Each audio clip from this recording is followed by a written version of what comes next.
they make it clear that a lot of that money went to the most corrupt people in the country.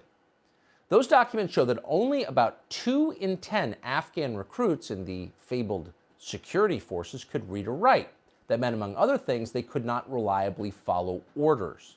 And apparently they haven't been. For years, meanwhile, Afghan commanders have routinely pocketed taxpayer money from the United States with so-called ghost soldiers. Those are troops who appeared on the payroll but didn't actually exist.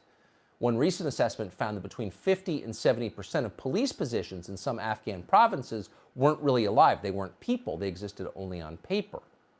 Did Mark Milley know this?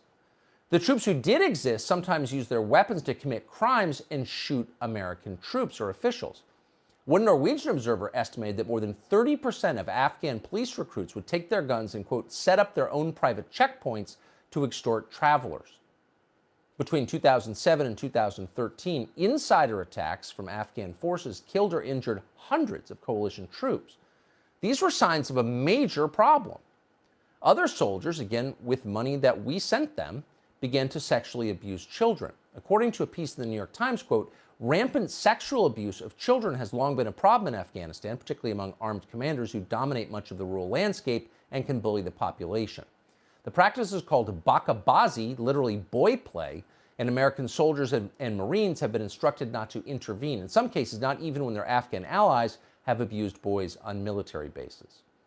So all of this was going on, sex abuse on our American military bases, but the Pentagon maintained publicly that everything was going just according to plan. So you can see why this comes as quite a surprise to those of us who took those assurances at face value. In fact, it was just a couple days ago, in fact, it was 2 days ago on Wednesday, that the top flack at the Pentagon, the increasingly ridiculous John Kirby, insisted that the U.S. military has turned Afghanistan into a kind of progressive utopia. It's Santa Monica in the mountains. I've been watching this from a very early period. Right after the president gave us the order to draw down, we certainly have been watching what the Taliban is doing. We have noted, and we have noted with great concern, the speed with which they have been moving and the lack of resistance that they have faced. And we have been nothing but honest about that. And I think I'll leave it there. So today, John Kirby called on the people of Afghanistan to rise up and fight for the social justice that we have brought them, the women's rights victories the Afghan government has secured.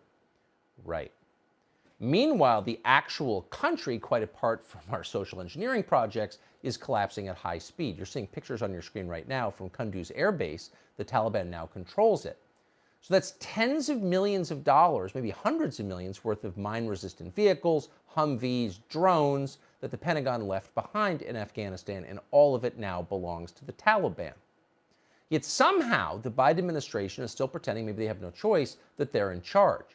The U.S. Embassy in Kabul just sent out this tweet, quote, "We're hearing additional reports of Taliban executions of surrendering Afghan troops, deeply disturbing and could constitute war crimes." War crimes. Hilarious. So when will the tribunals start? Who's going to run the tribunals? We may need to invade Afghanistan again. But instead, here's another idea. Let's figure out how this happened.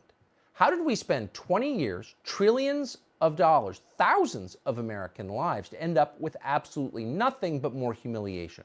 Pashtun tribesmen shooting at us with our guns as we run away. That is the definition of disaster.